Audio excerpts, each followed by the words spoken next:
My humor was really developed from a sort of tough childhood. I lost my mother pretty young. She was ill.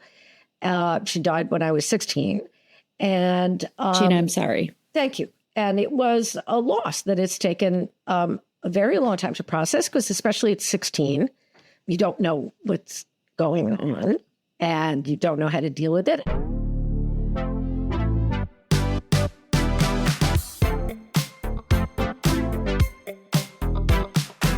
Hi, friends. Welcome to Hope Comes to Visit. I'm Danielle Elliott-Smith, here for the tears, the belly laughs, and the grace in between. If you've ever found yourself wondering about hope for humanity or wishing everyone you knew could go to school to be the very best humans, I have the answers for you today with our most extraordinary guest, Dr. Gina Barreca. Gina Barreca is amazing. Board of Trustees, Distinguished Professor of English Literature at the University of Connecticut, and winner of UConn's highest award for teaching, is the author of 10 books and editor of 17. You've seen her on PBS's American Masters, The Today Show, CNN, the BBC, and Oprah. You've heard her on every NPR in the galaxy, including This American Life. You've read her in the New York Times, the Chicago Tribune, Cosmopolitan, Forbes, the Chronicle of Higher Education, the Harvard Business Review, and Psychology Today, where she has almost 8 million views. Her new beautifully illustrated book is Gina School. A graduate of Dartmouth College, Cambridge University, and the Graduate Center of the University of New York. Gina lives in Connecticut, and she is here with us today. Gina, did I cover everything? I'm confident there's going to be more we're going to talk about, but did I hit the highlights? You did a great job, and people should know I make a really good lasagna, which, if they buy enough copies, I'll FedEx it. So you know what? I'm on my way over. Okay, that's great. There's always enough. I always have a lasagna. Every 3 months, I make batches of lasagna, because there's no reason to make one lasagna at a time, right? You have to. No, absolutely. Lasagna has always been one of my favorites, and I feel so. If people are listening to us, they don't have the ability to see your fantastic office. So I'm going to encourage people to head to YouTube as well, so they can watch and see how gorgeous your office is and how beautiful you are. And I swear I want to just come sit in your office. It's as colorful and as rich as I could tell your personality is. Oh, God, I would like that on a blurb, please. And then I can have it made on T-shirts and stationery, Danielle. That's just great. Thank you so much for being here. There's so much that I want to talk about, and we can delve right into the beauty and the hope that is Gina School. But I said in the intro, one of the things we like to do on Hope Comes to Visit is we laugh and we cry, and I have a feeling that we're going to do a lot of laughing here. But so how did you find yourself in the realm of writing books from this career in teaching? Well, I mean, the humor preceded everything else. And so that's what's led to my focus on humor, which is both what I write about in books for a general reading a bunch, and then it started out with, as an academic, you have to write these scholarly books, which establish your position in an academic world, and also sort of show what your footprint is going to be for future generations. Like if I was an early sort of researcher in the idea that there are differences between men and women's humor. And I remember when I was going to write my dissertation for the PhD, and one of my beloved professors, a great guy named Gerhard Joseph, who ends up being my advisor. And he said a very typical thing. I bet a lot of women, but also some men, have heard a version of like, how can you say that there's a gender difference in humor? Don't you think somebody else would have realized this? You think you're the first one to ever see something like this? If there was that, there would have already been publications on it. And I'm going like, I don't think so. I think I got an argument here to make. And basically that became both my first academic book, which is called Untamed and Unabashed, Wayne State University Press, God bless them. And then it became a best-selling trait book called They Used to Call Me Snow White, But I Drifted, Women's Strategic Use of Humor. And basically it can be summed up, what's the difference between men and women's humor, is that women hate the Three Stooges. Not all women, but most women hate the Three Stooges. You do not see women in professional settings, at bridal showers, during events, going up to each other and going, yeah, yeah, yeah. We are not trying to poke each other in the eye. We don't smack each other across the forehead. We don't make farting noises as a way to bond, right? So we don't have bathroom humor. I mean, I think that, and I think this is so beautiful. I've never had this conversation on this level, but it's that fifth grade boy humor has never entertained me. I don't fall into, I love rich, witty language humor. And this is why, I mean, my daughter is smart funny.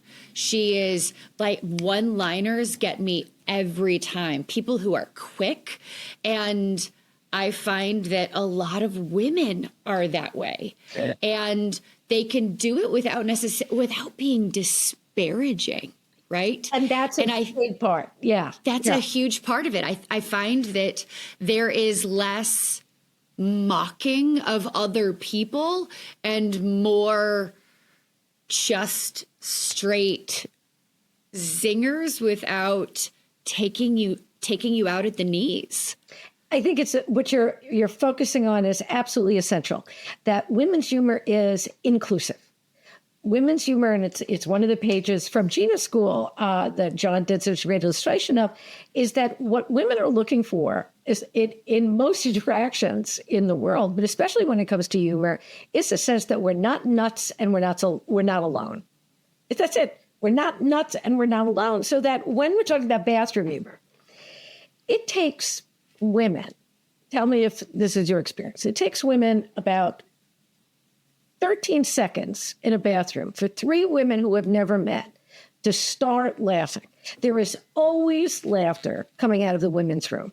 Now, which is why we always go together. Right. But there is also rarely laughter coming out of the men's room. And when there is laughter coming out of the men's room, we should worry. You ever been? Right. Well, they're in and out as fast as they can. Well, they're peeing in a trough. I mean, right. We're there where women are saying, oh, I have a headache. And another woman is coming over. Do you want aspirin? She opens her 500-pound bag and she's going, I have aspirin, I have Bufferin, I have Motrin. Is it allergy related? I have Sudafed, I have Actifed. I'm out of toilet paper. Do you have any? Can you pass it down from the very end? Right. And if somebody doesn't have toilet paper, you hear people going, I don't have toilet paper, I don't have tissues, but I have 2 5s for a 10. You know? Right. Exactly.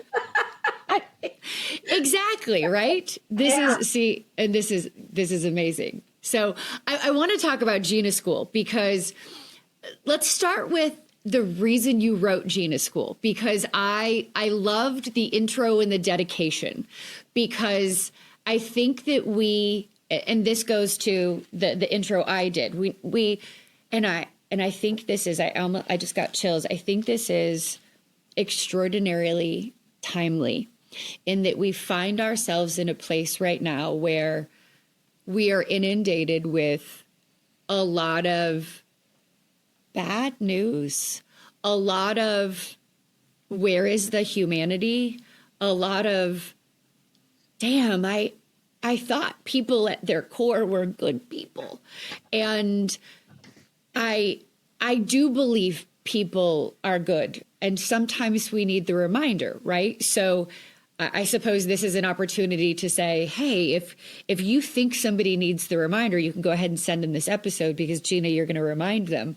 And they can, if they don't get enough in the episode, they should go buy the book, because this is something they can pass along to everyone too, because this is a book that I want on my coffee table, right? So while people are sitting in my home, they can be reminded of those little pieces of good. So let's start with the the reason you wrote the book and why you think this is something we need. That was beautiful. Thank you. And I take that in, and it means a lot to me, because I do hope that Gina School is about starting conversations and starting from funny places, but also from some hard places. My humor was really developed from a sort of tough childhood. I lost my mother pretty young. She was ill. She died when I was 16. And Gina, I'm sorry. Thank you. And it was a loss that it's taken a very long time to process, because especially at 16, you don't know what's going on and you don't know how to deal with it. And also, in retrospect, I realized that my mother was what we would now sort of identify as clinically depressed. She was very sad. She was French Canadian, and so raised me, as many immigrant mothers do, in not a mother tongue. She taught me and my brother, again, I'm 68 years old. So in those days, parents who came with English as not their first language were encouraged to speak to their children only in English. So my older brother and I lost out on learning Italian and French. So that the only, for me at least, the only things that I can say in Italian and French are the things you can't say in front of the kids, because they would argue in their native languages. So I can swear up and down, which has turned out to be useful on the streets of Paris and Rome. But I'll bet. But then if somebody asks me for directions, I got nothing to say. No capisce, hey. And they're looking at me because I look like I'm out of a Fellini movie, and they don't believe that I know. Then they yell at me in Italian. So it becomes, again, a way of connecting until they understand that I really don't speak. So my mother felt isolated. She moved down to live in Brooklyn, New York, with my father's big Italian family. And they were lively and they were loud, but they weren't really accepting of this little green-eyed, blonde-haired French Canadian woman. And I think she felt as if she was in exile much of her life. We didn't have money, so she couldn't go back to Canada very often. And I think she took an early exit out of her life. It's hard to be the away team. Yeah. What a good way of putting it. Yeah. It's hard to be. That's a brilliant way of putting it. Have you said that to other people about?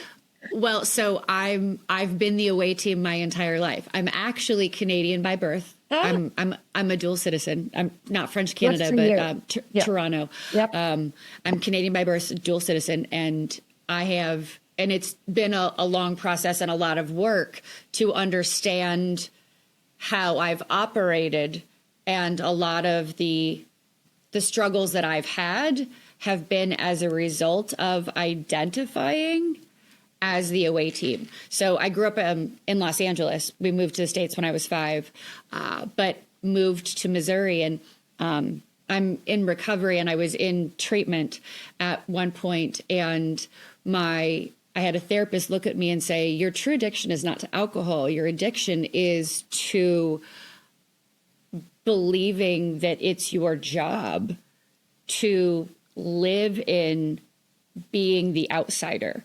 And you are so addicted to being the outsider, you married into a relationship that meant you would permanently be the one on the outside. And so my ex-husband, always sports metaphors, was you're the away team. And so that's where the away team comes from. Yeah, actually, that's such a smart, precise summary of that feeling of always being the outsider, which is, again, a lot of what Gina School is about, because I have always felt like the outsider. But in fact, there's, I'll see while we're talking if I can find it.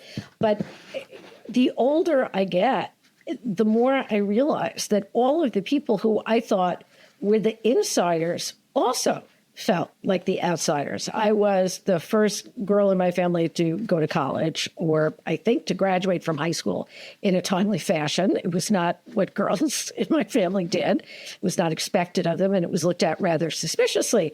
And so I was one of the first women at Dartmouth College, 1975. I'll just say that's extraordinary. Well, they weren't expecting me, and I wasn't expecting them. And it was quite a blind date. And so I get there, and in 1975, I look like every girl from my neighborhood. I have waist-length black hair. I have tight T-shirt. I have black jeans. I have fry boots. I look like a hooker. Right? Or on a good day, I look like Janis Joplin. The other girls on campus, many of them were alumni daughters. They had brothers there. They knew of the culture. I had no idea. It was a very 70s proper, I imagine. And preppy. You were very edgy. And it was this Ivy League. And there were people who I thought they were named after the buildings until I realized the buildings were named after that. They came from families. I thought, oh, they named you after the dining hall. And they're like, my grandfather built the dining hall. The dining hall is named after me. I'm like, oh, that's funny. Do you get extra dessert? It was different. Right. It was a different kind of thing. But so what I realized, this is on page 59 of Gina School, is when, even during those moments when we're feeling desperately, despairingly alone, we are kind of kidding ourselves. If only we could see it. Looking around, we could at any moment encounter 40 million other desperately alienated outsiders chanting exactly the same ode of dejection. We're like a conga line of alienated outsiders. I mean, I just got elected to be the class secretary. I'm now a class officer at this place that I felt absolutely rejected by. One of my books is called Babes in Boyland, A Personal History of Coeducation in the Ivy League. When I was there, guys would come up and say, when our grandfathers went here, there were no women. And for 3 years, I tried to make an argument about the usefulness of coeducation. Not everywhere. I think there should be same-sex colleges. But at these places that are really just the entryways to the hallways of power and American and international culture, blah, blah, blah. Nobody listened. By the third year, when they said, oh, grandfathers went here, there were no women. I said, when your grandfathers went here, there were no indoor lights. I said, sometimes things get better. And they would laugh. And maybe this is what you were talking about your daughter doing, because you realize that if you get somebody to laugh for that moment, there's a bridge. You're right. They understand. They couldn't laugh if they didn't understand your point. Right. If they don't get it, they don't laugh. But for that moment, if they're laughing, you got them. And you've created a bridge, too. And you've also said, in your own way, I'm not interested in you belittling me. Right. Yes. Thank you. Thank you for your point that isn't a point. I'm not interested. Sit at a different table. Yeah. This table is for humans and funny ones at that. And clearly you don't qualify. So no. And so humor has always been for me a way to protect myself, to get a sense of control, of agency over the situation when I'm feeling like I need to make what I see humor. And I think this is where, having read some of your work and seen, the compassion that you offer, the generosity you offer the world, I see humor at its best as an act of redemption. That humor lets you get your deposit back on the terrible stuff that's happened in life. Because humor allows you to make something that happened to you into a story that you tell. And once it becomes a story you tell, you get to control it. So it's not just that you're, the object that this has been done to, but you are the one who holds the story and can either put it down, use it to help somebody else, put it out into the universe, but you can see how it's transformative. And what the best humor has always done is to take out of the shadows and the parts that we are ashamed of, the parts that we want to keep secret, the parts that we think separate us from everybody else, the away team manifesto. the part where I don't understand the culture here. I don't understand anything. No one will ever understand me. Right. And humor allows us to open up that circle. Humor isn't about one person on stage with a mic. Humor is about the women in that bathroom who don't know each other, laughing together at the fact that not only do women hold up half the sky, but we do it while carrying a 500-pound bag that has everything in it. So that it's about community. Yeah. It's about feeling less alone. It's about the collective. And I love that. So humor for me is a little more quiet. It's my family, and by family, I'm getting married soon. So James is thank you. James is the newest core in my family. But my ex-husband I mentioned is a good friend of mine. Right. And so he and my two children, I've always been told that I am the fourth funniest of the four of them. And Jeff was always the funniest, but Delaney has superseded him as at the top of that. But I still remain at the bottom, apparently. And it's interesting because anytime I say anything funny, one of the three of them will say, that was actually funny. And I think, I am funny. It's just that my funny is not that knee slapping, guffawing. It is a quieter form, and I'm feeling very validated by this conversation. So can I interrupt for 1 second?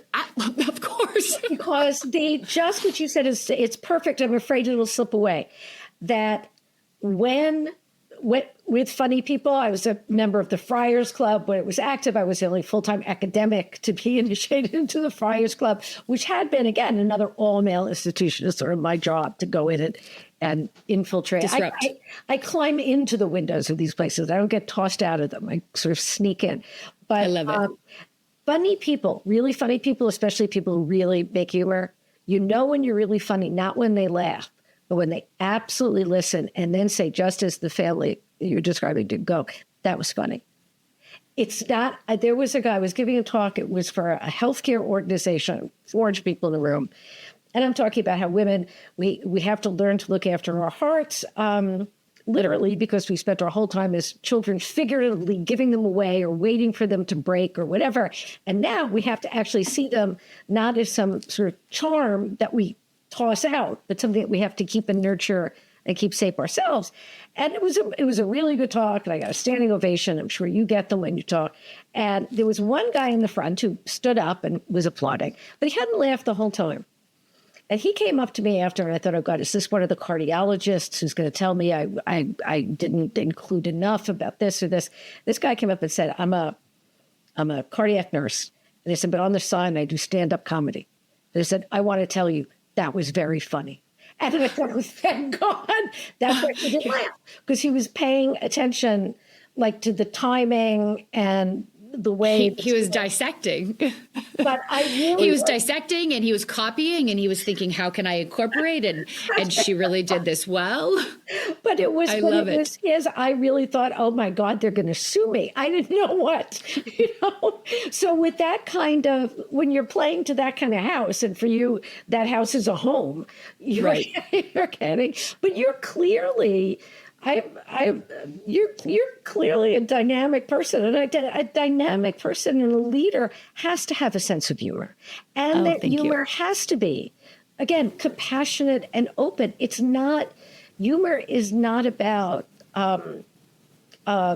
telling jokes. The funny person doesn't tell jokes. And women don't tell jokes. Women tell stories. I love that. And storytelling is heart work for me, for sure. And a lot of it is not intended to be humorous. It's intended to evoke emotion, to make people feel connected, to help people understand community and the common ground. That's always been my goal. In that vein, I would love to go back to, I asked, you and I could clearly talk for days.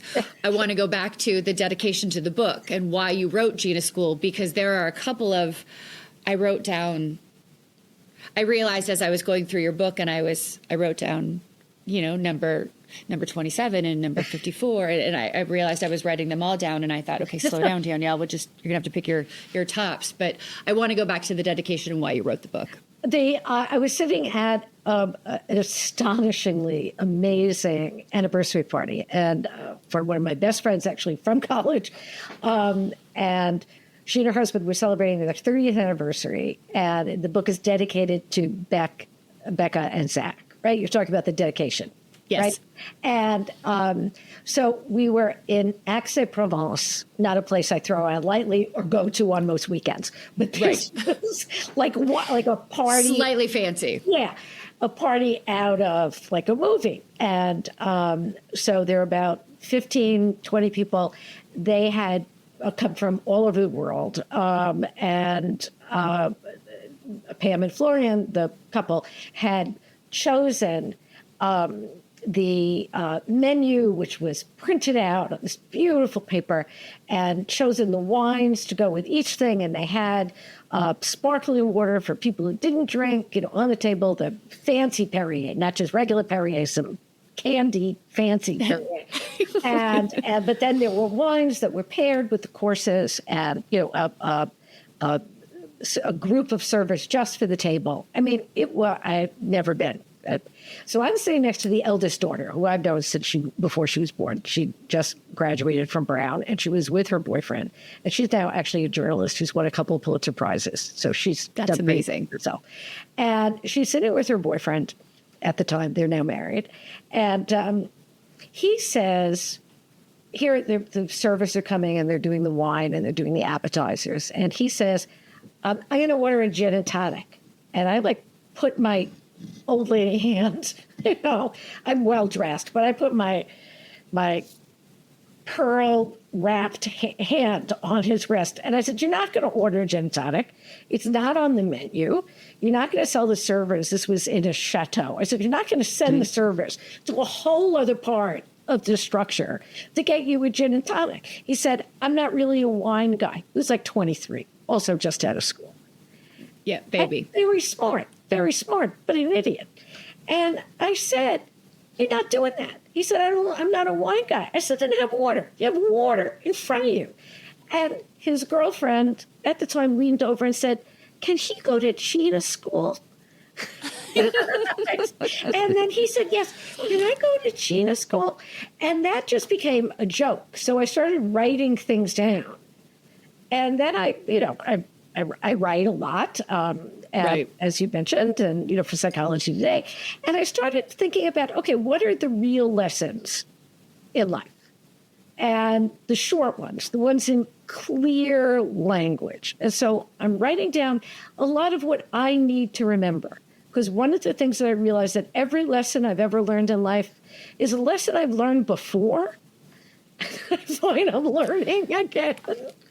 But you know what? One of the things I have learned that has struck me as truly profound, the things we need to hear, the things that strike us as at the heart, the things that hit us the most are the things we already know. It's the stuff we need to hear, but damn, we know it. And it hits us because it's so true. It gives us chills because it resonates. It gives us that full body feeling because we think, wow, I knew that, but I needed to hear it. And I needed to hear my story, my truth coming from you, because I needed to know that I'm not alone. I needed to know that my experience is yours too. I'm going to tell you. So I was writing all these down, and so many of them are lighthearted and so many of them are beautiful. But there was one that I found myself tearing up at. Number 95. It's complicated to be in a relationship with somebody you don't trust, especially if that somebody is your partner or your spouse or yourself. Thank you. And at first I'm like, yeah, especially if that's somebody that, if you're with a partner. And then I'm like, oh, or you, right? Yeah. And you have that moment where you think, right, sometimes you don't trust yourself. Sometimes you have lost trust in yourself, and then what do you do? I'm glad that this echoed with you, and that's exactly it's the echoes that sometimes it's only in hearing the echo that we hear our own voice, right? Right. That we hear it back. It's like otherwise we're speaking into the abyss, but then we hear an echo, and it could be in somebody else's accent. It could be from, someplace we never expected to hear it. But then we're going, right, actually, that made sense. And it's just to know that. And then, the reason it became a book was because I recognized that these passages needed that third dimension of an illustration.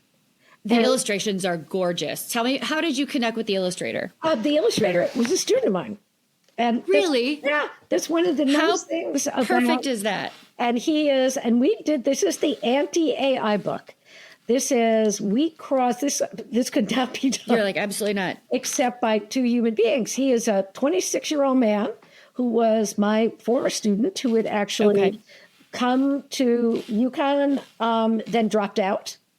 And went to the West Coast and then found himself working in a hospital in the hospice ward during the pandemic. Wow. And then decided to come back to finish school because sometimes that's what people do. You know, the thing about being in college or being at a university or being in any kind of institutional structure is that the institution will be there.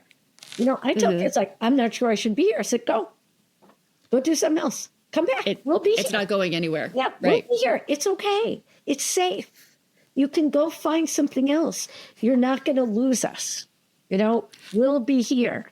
And he took advantage of that. And I realized that not because he was in my creative writing classes, and I realized that not only was he a good writer, but then he started, I just saw his notebooks, and they were filled with these astonishing pen and ink drawings that he was just filling every page with sort of life studies. This was somebody he'd seen on the bus. This was somebody, these were buildings that he lives in New Haven near Yale.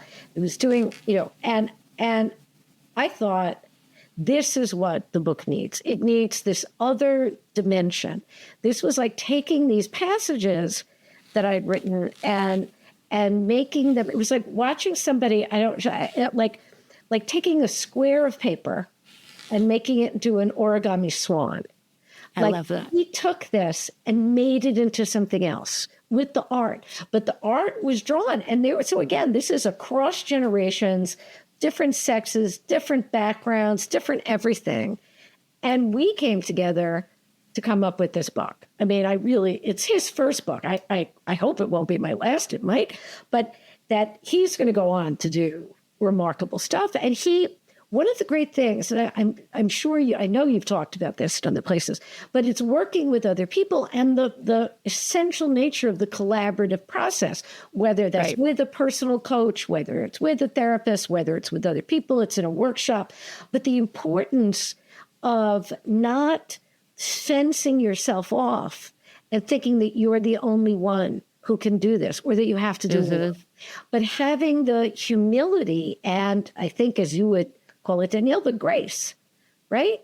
To understand that working with other people and allowing yourself to be essentially vulnerable to them is the way to strengthen yourself, what you're doing, the process. And so John and I went back and forth, sometimes in cheap Chinese restaurants, so I can buy all the food.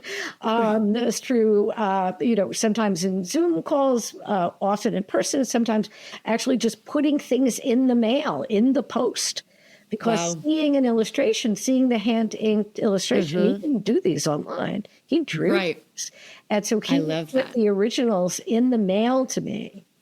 I have students who don't know how to write out an address.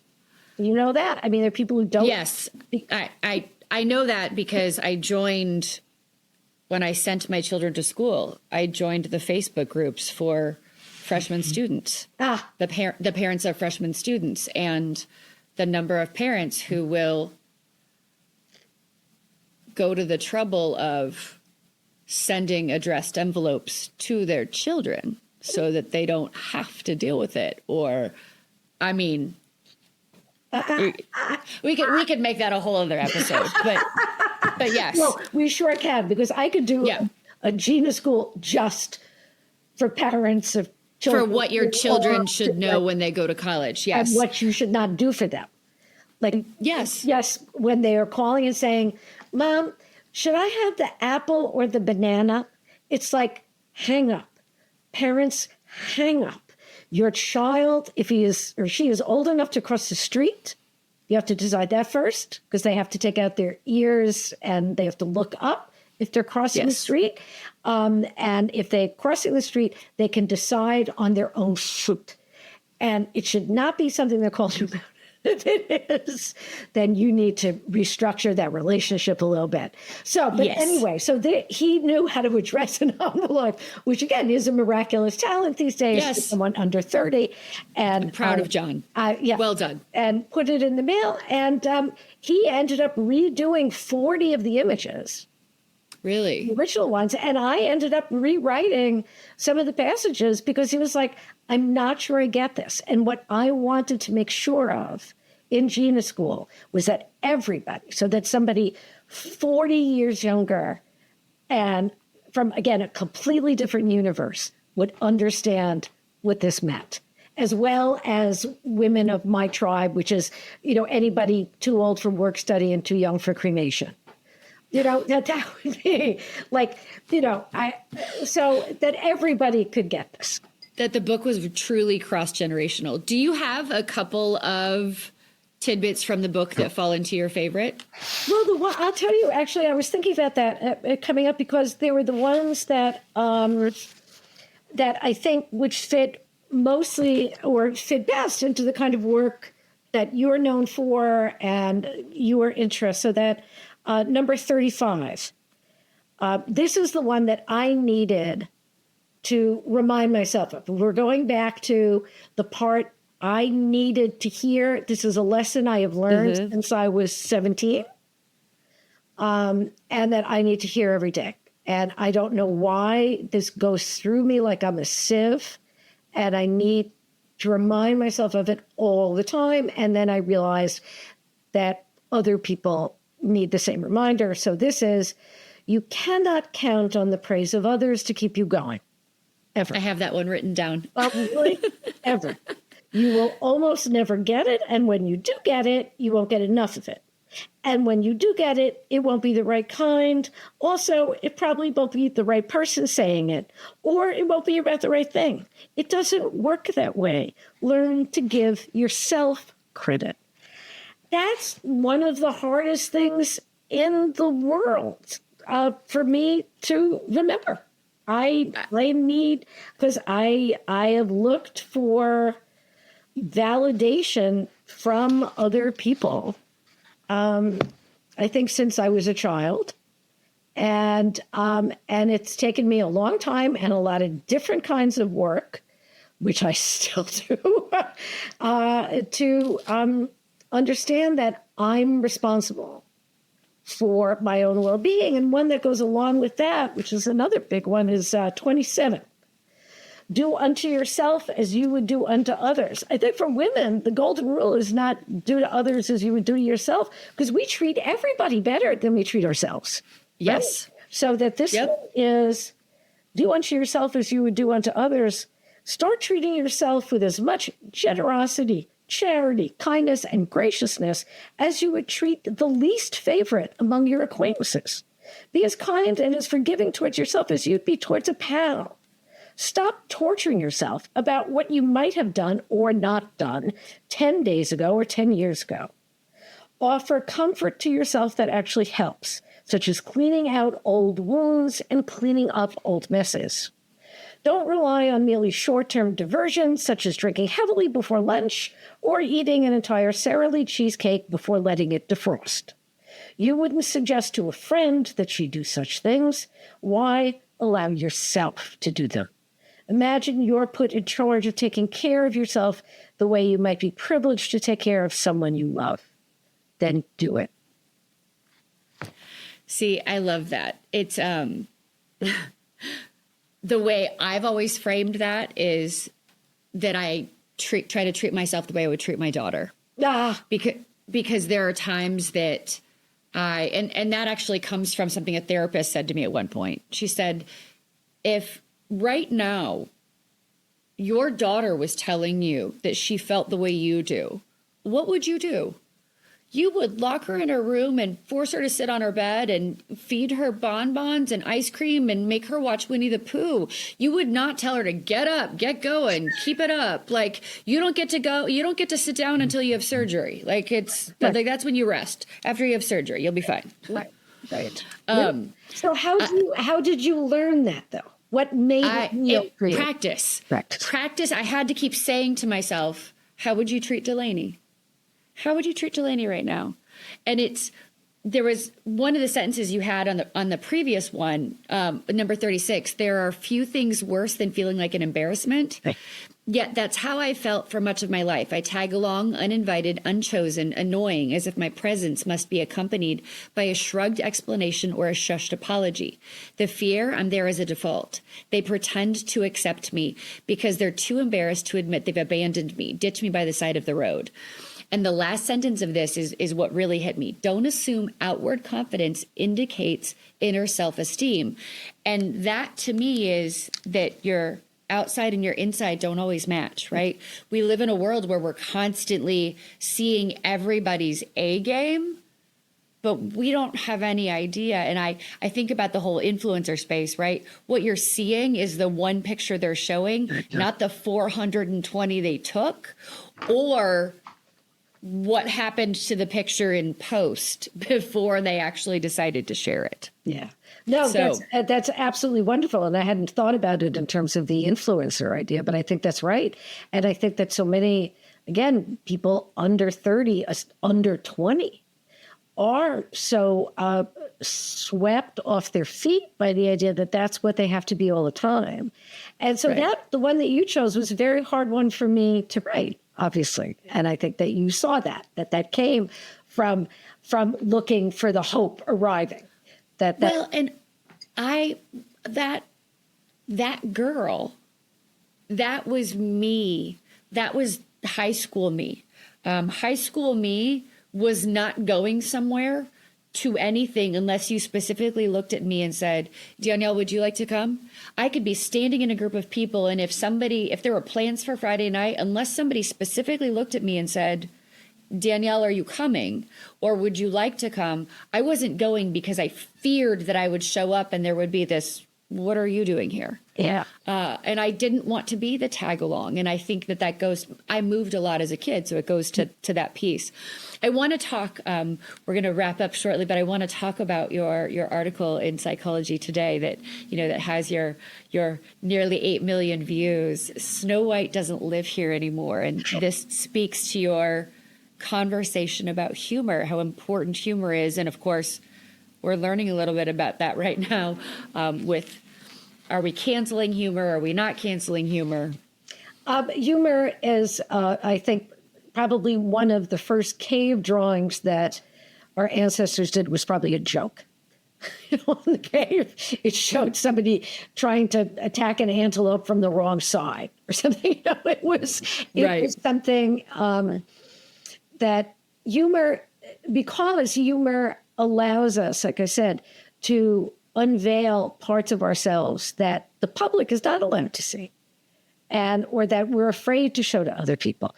But that the best comedy has always shined light on the parts that we're not supposed to look at, or that we're supposed to pretend aren't there.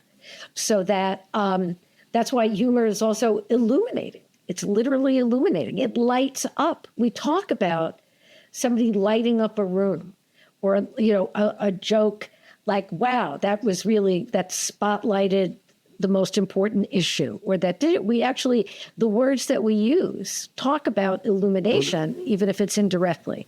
And so the idea that humor allows us to address what we often try to hide, means it's essential. Because as we've been talking about, anything that opens up conversation and creates connection and allows shame, or what is often, hidden from behind shame, to come out and to say, look at me. And then when we can laugh, not at it, but with it, because we recognize it, again, that's redemption. Humor is alchemy. It turns straw into gold. It takes those worst moments often and transforms them into value. When I give a talk or do a workshop, if I have enough time, I ask people, what's the story that you dine out on? Right? In England, the English say, the stories you dine out. So what's the story you always tell about yourself? Most of the stories people tell about themselves are awful things that happen. True. They're not the great things. When you say, okay, give me your childhood story that sums you up. It's not about the time I won the spelling bee. It's about the time that I hid under the desk because I hated my Halloween costume. It's the time when my parents forgot me at a rest stop and came back 2 hours later. It's the time when we were left out, when we were forgotten, when we were humiliated, when we were desperate. And that's the straw, but we then transform it through humor into gold. It takes what could be self-pity, which entraps us. It's a trap that's hard to get out of, and turns it into something that can free us, that gives us access to other emotions and ways to heal. Gina, how do you define hope? Hope is getting up in the morning. They talk about giving credit for yourself. Hope is the idea that everything changes and that it is possible for that change to be for the better. And that, hope is so,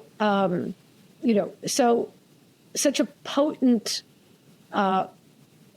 precious thing. I think of Emily Dickinson's Hope is the Thing with Feathers, right? And then I think of Woody Allen. I'm sorry to bring up his name, but then he said, Emily Dickinson said hope is the thing with feathers. He said, but we have discovered that the thing with feathers is my nephew, and we're taking him to a specialist in Zurich. Right? So, but I see hope as just the idea that things will change. Despair is the belief that nothing can ever change, that you are stuck in repetition. Hope is the wish that something will change. And then what hope really depends on is your ability to allow hope to embrace you, not necessarily for you to embrace hope. You may not have the energy to do that, but that for hope to embrace you and for you to allow yourself to accept that change for the better. And sometimes it has been hard.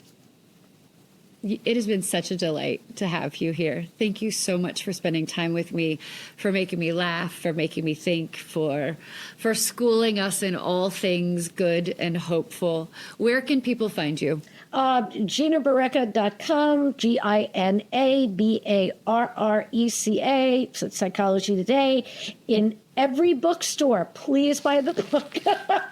Absolutely. In book clubs, all the rest of it. But I am easy to find, and I answer every email and on Facebook and on all the rest of it. And it has been an honor, Danielle, and I hope this won't be our only conversation. You are a treat, and I wish you so much happiness in this new wedding coming up, in this new marriage. Thank you so much. And have your kids, if they have any questions about how to deal with school, they can write to me. Yeah, I definitely will do that. Dr. Gina Barreca, thank you so much for joining me. And friends, thank you so much for being here. However we have found you today, I certainly hope we have left you with some light and some laughs and some good schooling. Make sure you go out and find Gina's book and GinaBarreca.com. And please go back and find one tidbit in this episode, share it with a friend, pass the episode on. And of course, if you are enjoying the show, as I so hope that you are, you can either send me a text there on the episode itself, you can write a review, you can pass it on. And I do hope that you will take very good care of yourself between now and the next time that we see you. Thank you for being here.